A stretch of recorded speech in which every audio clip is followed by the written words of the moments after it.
Hey guys, welcome back to my channel. This is a fairly regular video I make. I would like to make it at least once a month, but I think it's been about every other or so this year. And it's just a life update, a check-in. I kind of run through a list of different topics that I'd like to chat about and give you little updates in those areas or just share my thoughts on those areas. Would be kind of like a podcast type of video or type of thing if I had a podcast, but I don't. And so I do it as like a tea talk video. So if you guys want to hear what's going on in my life, what's going on with back to homeschool week, what's going on with our homeschool, things about this summer and all that stuff, what I'm reading, what I'm excited about, then stay tuned. All right, we're gonna jump right into it. So the first topic here is what I'm reading. And I am reading two things at the moment. I'm always reading more than two things, but two things that are like different than the last time I shared. So the first is this, Having a Merry Heart in a Martha World. This is a book study that I'm doing with my girlfriends. And so we meet every other week this summer and do 2 chapters at a time. This book has been such a blessing for me. I did not expect it to be so in-depth. I thought it was gonna be an easier read, and it has really been just encouraging me. It's been rubbing me the wrong way sometimes, but in a good way. I think I went in not thinking that I struggled with some things that I do, and then thinking that I did struggle with some things, time management or personally, you know, why is that I don't? And so this has kind of turned me upside down a little bit, some unexpected revelations I've gotten through reading this study and doing the book study with my friends, and it's been really good. So I would encourage you guys to pick this up this summer if you want to just have a little bit of a refresher going into a new school year, whether you homeschool or not, just kind of like as we reset our commitments for the fall and our own home management things and church commitments and things like that, it would be a really good read, even if you just read the book and don't do the actual book study with it. I have really enjoyed this.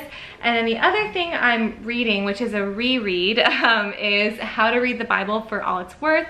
This book, was assigned to, if you don't know, I'm a student at Moody Bible Institute, and I'm actually probably taking this next semester off, and I'll get into that potentially later on when I kind of just share about why I'm tired and what's going on in our lives this fall, like as far as homeschool and all that.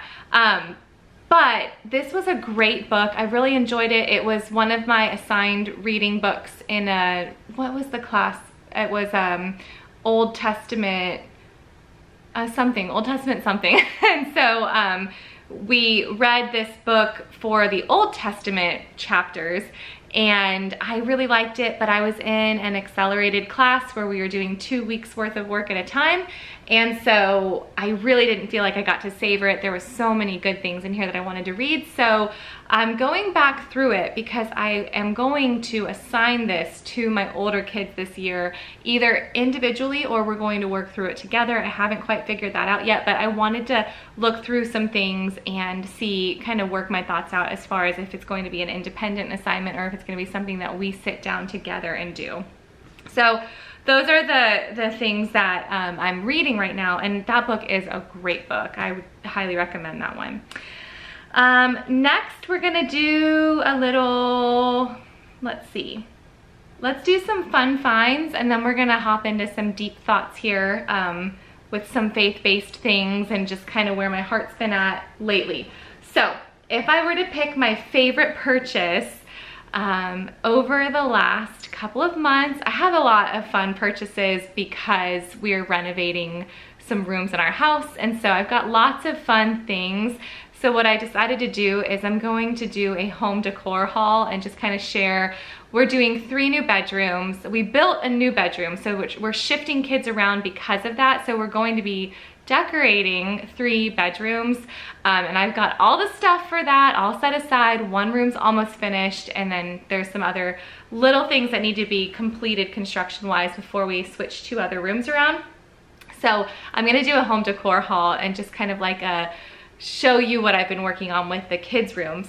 But outside of the home decor, then my favorite find for me this summer has been, it's so old lady of me, Eileen West nightgowns, which, like, I didn't see this coming. Like, when I was in my 20s, I never would have known this is who I would have been in my 30s. But guys, I bought 2 just to like see if I liked them because they're pricey, and I loved them and bought 2 more. And the second purchase I did, I think I love even more than the first. Holy moly, they are so darling, and I just feel so feminine, and I usually feel like just like torn to shreds by bedtime. I'm just, my hair is all over the place and I'm exhausted and I need to like wash the day off still, and my feet hurt and everything hurts, and I'm like not feeling my best. And these nightgowns are just so pretty and like not uncomfortable to sleep. You know how some nightgowns like catch and make you feel uncomfortable, or they're clingy, or these just make me feel so feminine and put together, and they actually make me want to go through my whole moisturizing and vitamin serum, you know, skincare routine in the evening that I'm maybe 3 or 4 nights a week otherwise. Just makes me feel pretty when I wake up and I'm like making breakfast, and you know, I just feel so put together in these nightgowns. I love them, and they were such a nice investment. Truly an investment, because I do think they're pricier. 2 of them I got on sale for like 50% off, and then the other 2 I paid full price for. But you better believe that I will be putting these on some kind of a birthday or Christmas list for John to buy for me, because I don't want to spend any more money on them, but I'm kind of in love with all of them. They're just so pretty and dainty, and the prints are beautiful. So I have these different prints, but I'll show you one of them more closely. So there's just so many cute details, and they're so comfortable. I wonder if my camera will even focus here. There we go. Just so pretty details. This is a really soft one. Look at this pretty lace. It's just beautiful, and you can tell it's quality, it's made well. And then this pretty rose design is beautiful. And then my favorite one is this. This one is just nice and like light, and it's got these like pretty buttons down the front. I wonder if it'll focus. There we go. Okay, it's got these pretty buttons and just these nice little light straps, and then it's got this pretty lace pattern at the bottom. It's just really beautiful. I just really love these, and I did need a little sleepwear update after nursing and being pregnant. You know, for the last couple of years, I feel like I've been stuck in the same like nursing camis for the last couple of years. So that felt nice to invest in a couple things. And I did get ones with buttons, because I do feel like I'm gonna be nursing at least for another year, and you know, I don't think I want Josie to be my last. So sometimes I just know I need to get buttons. Okay, so those are my fun finds. Moving into a more like serious topic, what is something faith-based that I'm learning?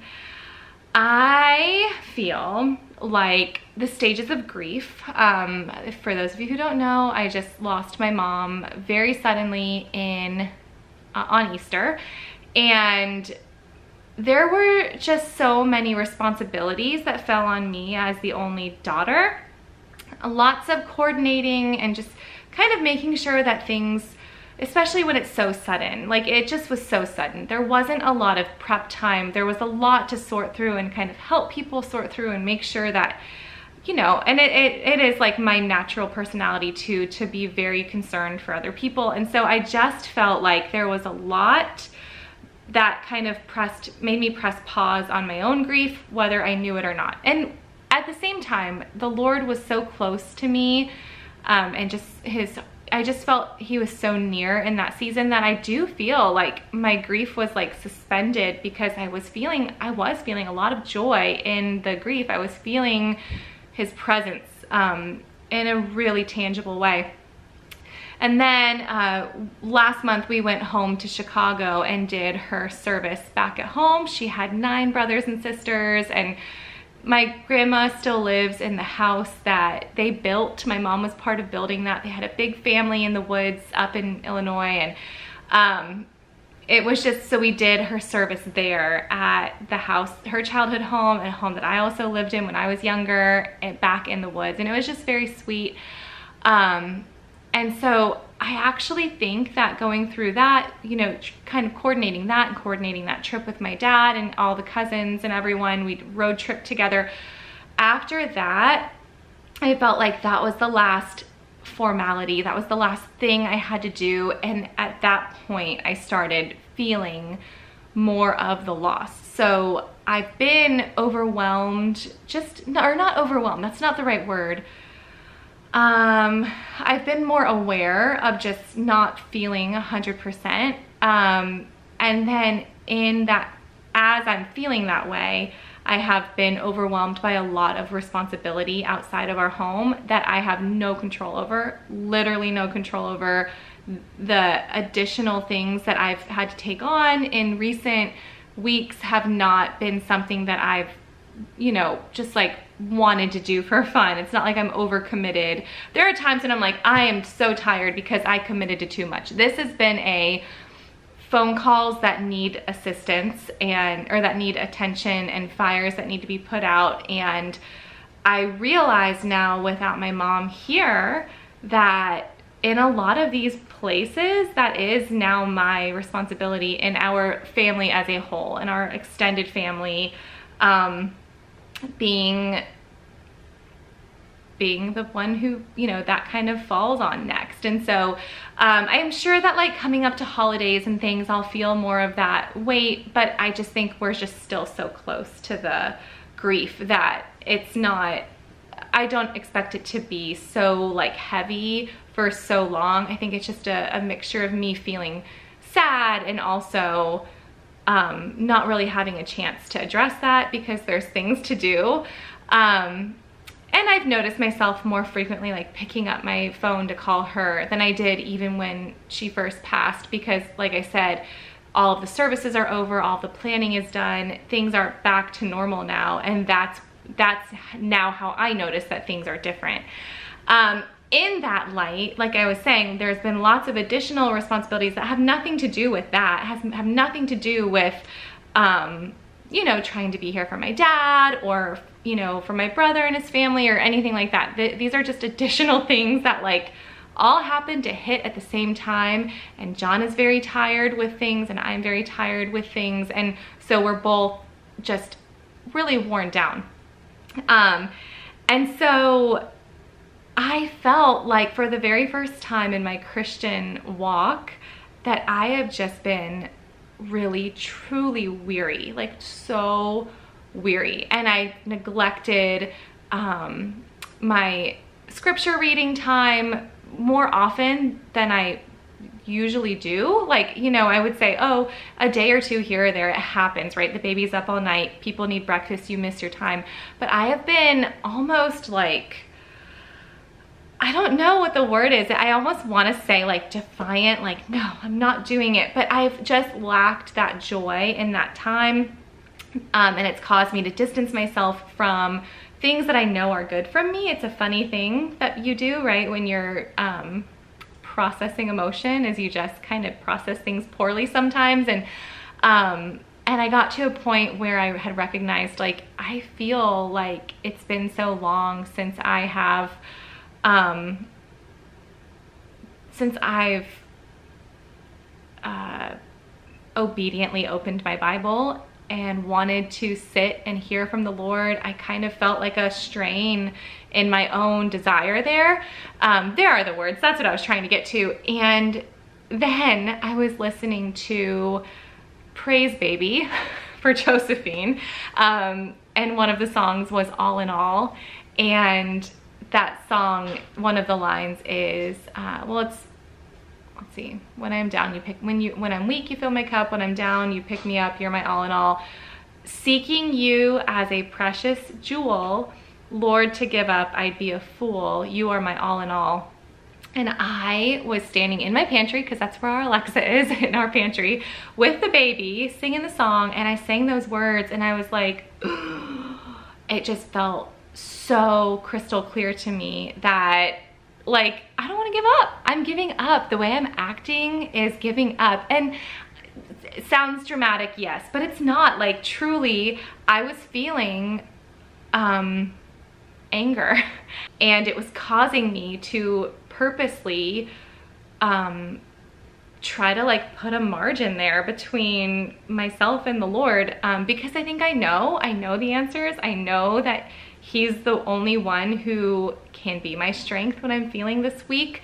And yet I was having like this I can do it kind of attitude about things. And so I sang that line, and it meant so much. And then I put the song on repeat like all day long. My kids know every single word in that song now because I played it so much that day, but I kept singing it over and over and over again. And I think for the first time in my life as a Christian, I realized he really is the treasure that I seek. He really is the only good thing worth pursuing. And I recognized just the idea of that seeking you as a precious jewel, like you are the treasure that I seek. Like, it made me realize that all of these other situations that are making me so tired and worn out, while those may be situations that allow opportunity for discipleship, a lot of them have, and for encouraging others toward the Lord in their circumstances, all of those things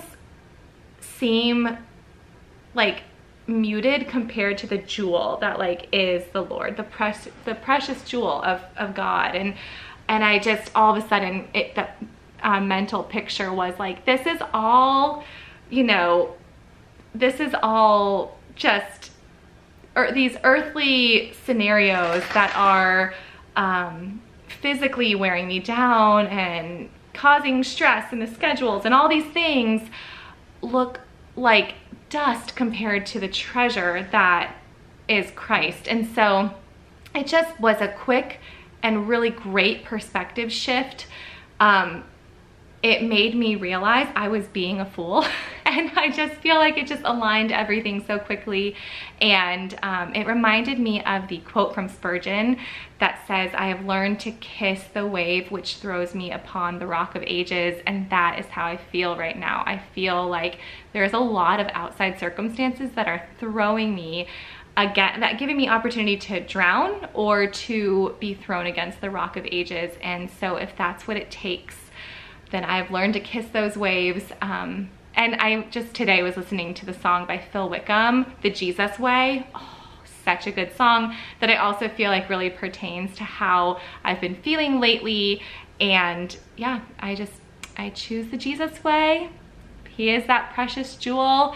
He's my treasure. And I'm really glad that I snapped out of just that like season of like apathy or indifference. I didn't like being in that place, but you know, it's a part of the maturing of our walk with Christ. And so I'm thankful that I have walked through that, and that he plucked me right out. So that's kind of where I'm at. That's the faith story I have to share with you guys this go round. Okay, so piggybacking on that, what's encouraging me right now? Literally everything. I am so spiritually parched. Guys, read your Bibles. I don't know what else to say. Like, read your Bibles, listen to sermons, praise the Lord, put worship songs on, don't neglect it. You get to a parched place so quickly. You might be like dehydrated and not know it. You know how sometimes we can be dehydrated, but we think we're hungry? Like physically, that's a response that happens in your body. You are probably dehydrated and you don't know it if you're neglecting time with the Lord. And I was totally there. And so once I recognized that, I realized like, oh my goodness, I just need you, Jesus. And so everything is encouraging me right now. Every good intention from friends that I know is for like edification or encouragement. I could cry. I opened my email from, there was a Amazon gift card for my son's birthday from my aunt, and I know she was doing it because she loves the Lord and she wanted to love on me. I cried. Praise baby songs are making me cry. A smile from somebody I barely know at church. Like, everything is encouraging me. I'm seeing the Lord's hand just all over the place. I'm seeing my family in Christ all over the place. I've been having the most amazing conversations with my sister. We've had some unbelievable salvation stories in my family in the last month that I just never expected, and I'm still in shock. It's actually like revealed my lack of faith, that I did not know the Lord could work in certain situations, and it's been incredible. So I'm feeling encouraged by so many things because I had just been so dry. So kind of piggybacking on that like faith story I wanted to share, that is now making everything encouraging me, because everything is just water on dry land right now. And I'm super thankful for that, to be in that season, because I would say 2 months ago, everything was discouraging me because I had such a grim outlook. All right, sorry, I had to deal with something real quick. One more thought on that. Another reason I know I was feeling really depleted was because the whole month of June, essentially with a couple days in between each trip, we were gone for different trips and camps and things like that. So I wasn't in with our church family. And so that also just wore me down. So now that we're home and kind of in routine again, I am just feeling the embrace from being back around believers. And then, yeah, so that's all I'll share about that. That another line in that All in All song is, when I am down, you pick me up. When I'm dry, you fill my cup. So good. It's so good. And as soon as I heard that song, I was like, okay, Lord, you're right. I know these things. Okay. Moving on to homemaking goals or finds. I'll say my homemaking goal for this month ahead is to finish the kids' rooms. And so specifically what I'm working on right now is moving their toys to the right room. So one room's almost done. The room that we built in an addition is finished. Flooring is going in tomorrow or so, and then furniture is being moved in, and Bella's room is good to go. We have all the decor, furniture, everything, paint, drywall, crown molding, everything's been completed. So we just have to physically move the furniture in.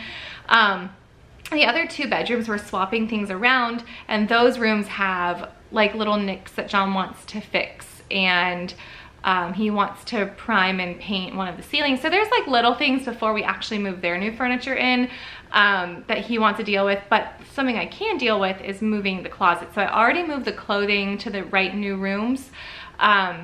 Everyone's clothes came out, sorted through what didn't fit anyone, and then they all went back into the right new closet.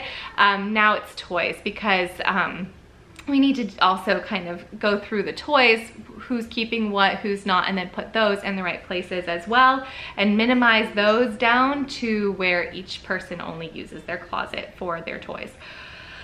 So that's my specific goal, homemaking goal. We're having a great summer now that we're home. The kids are doing really well with the summer school plans that I had for them. They're reading well, doing their math well, doing the additional work very well. So I have some time every afternoon to work on something like that. And so that's my plan. My personal goal sounds like a homemaking goal, but it's not, and I'll explain. So my personal goal is to give myself more space in the evening. I work on my feet up until the moment I go to bed. I know I've said this before, and you guys have heard me say I never sit on the couch unless I'm filming. I don't sit down. There's so much to be done all the time. And so the only way I can think to not be going till the very end is to like let things go and force that time in my schedule, which is a good habit if it's necessary. And I'm getting to the point where it's necessary to do that. But I've started using the little bits and pieces throughout my day that I would normally just kind of like stand around while I wait for something to get ahead on things and create more space in my evenings, and it has been amazing. That's very timely. So my oven timer just went off, that the oven's preheated, and I already had the food done. I've already made the food. We're having meatloaf for dinner tonight. So around like 1:30, I was like, well, I could mix up the meatloaves and then put them in the refrigerator until later, so that in the evening, I'm not on my feet crunch time, making dinner, getting things ready for the next day, trying to fold laundry while things are in the oven.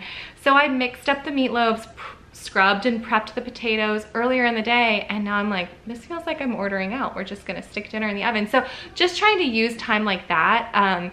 If I know it's like 15 minutes until I wanna rock the baby down for a nap, usually I just kind of like hang out and like wait until it's, not like hang out, like I'm just like chilling, but you know, I would just do mundane little things like picking things up here and there, but 15 minutes is actually a good time to fold an entire load of laundry. So just using those spaces, being a little bit more disciplined to catch any downtime that I wasn't utilizing well, has given me such a break in the evening. And now I do feel like I can sit down and feel like I've accomplished what I'd like to accomplish in order to sit down. And so that's been nice too. That's kind of like a personal goal, is just creating more space in my evenings and not working up until the last minute, because I physically feel quite worn out. I know I've said before, my baby does not sleep. She is not a sleeper. And so I go to bed tired and I'm already awake within an hour. So I'm just trying to create more space in the evening.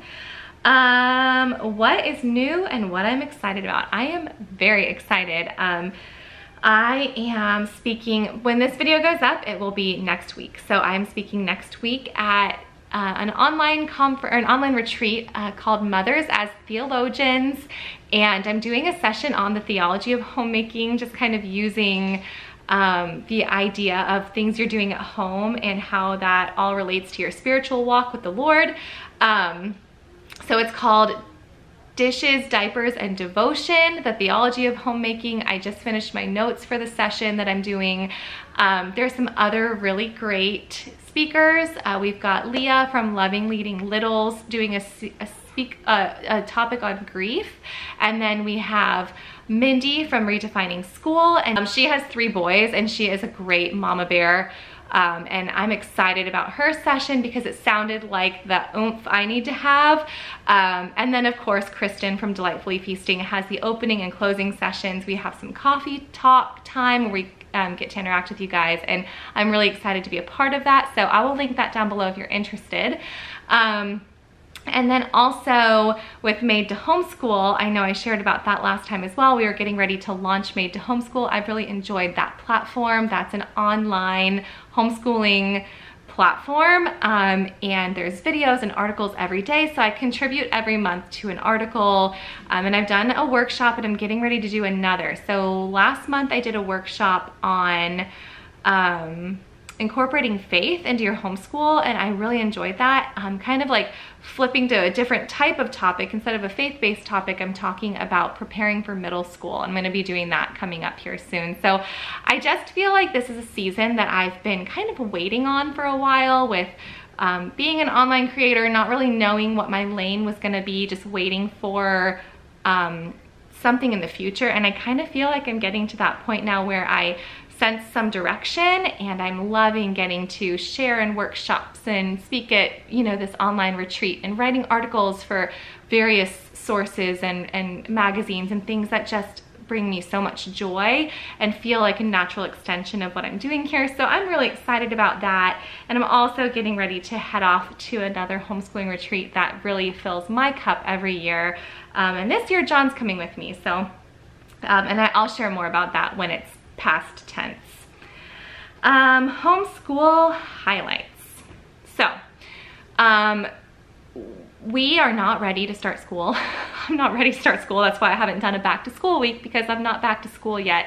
And that's just how it is. I wasn't expecting to take an even longer summer than I've already planned to take, but I'm going to. I'm probably gonna start my kids after Labor Day, the day after. And my heart just needed it. And so I just claimed it. I'm like, you know what, we're taking this extra time. We had a busy June, so I only feel like we're starting to rest in July, and I'm gonna use August to plan. That being said, you'll be the first to know if you watch this video that back to school week is going to be the 31st of July through August 4th. And I've got that all lined up with some of the giveaways and the topics, and I'm super excited. And then my curriculum week will follow only because there's still 2 pieces of the curriculum puzzle for my high schooler that I haven't plugged in yet. So I wanted to wait until I knew for sure what I was doing before I shared that. So that's kind of where we're at with homeschooling right now. It's strange for me. I usually take a very short summer. This is a huge break for us, but my heart needed it and I just needed to have this time with my kids. Other than that, a really fun homeschool highlight is that we were in Asheville last month and we visited the World Watch News Studio. We did a tour and it was really exciting to just go visit. It was so fun. So I'll insert some footage here. We had an amazing time. So the kids got to check out the set and read from the teleprompter. We got a tour of the whole space, saw the back end of things where they do their podcasting. They got to run the sound, meet all of the anchors that they just love and trust. And then they also got to have a FaceTime call with Big Bash, which was really fun because he was at a different studio that day. And this was just such a neat experience. And so I wanted to just let you guys know, if you're in that area, definitely set up a studio tour. It was such an amazing experience for the kids. And it just, you know, we love World Watch. It was so fun. All right, so I'm gonna end with that. All I have here is what I'm working on, and I wrote nothing. I'm only starting to dream about our upcoming homeschool year right now, and I'm fine with that. I'm in a good place with that. I'm just taking it easy. So if you guys have any thoughts on any of these topics, let me know in the comments down below, and I will see you guys soon. Bye, guys.